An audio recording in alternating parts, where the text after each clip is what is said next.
Namaskar, I'm Rebecca. I welcome you to the Bread of Life. Let us look to the Holy Bible, Hosea chapter 7, verse 1 to 16.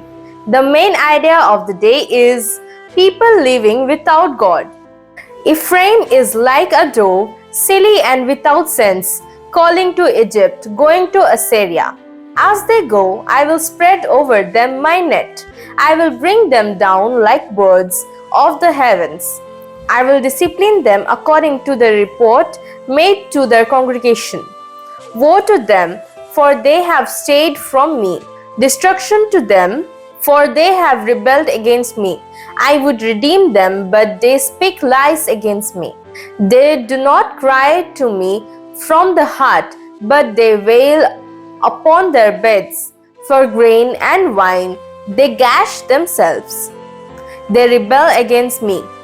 Although I trained and strengthened their arms, yet they devise evil against me.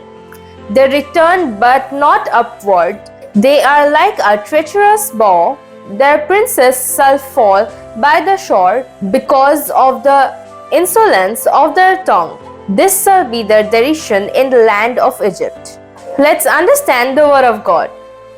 When Israel faced crisis, their actions were calculated.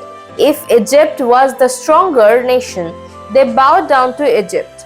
If Assyria seemed stronger, they paid tribute to Assyria. However, doing this was as foolish as a dove flying towards a trap and being caught in a net. Israel sought to rely on someone that looked stronger, but it was only God who could solve their problems. The heart of Israel drifted away from God.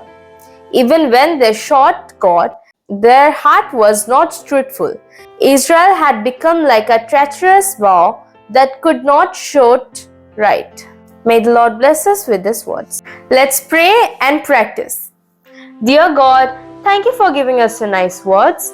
Dear God, please help us to repent of our wrongdoings honestly before you. In Jesus' name we pray. Amen.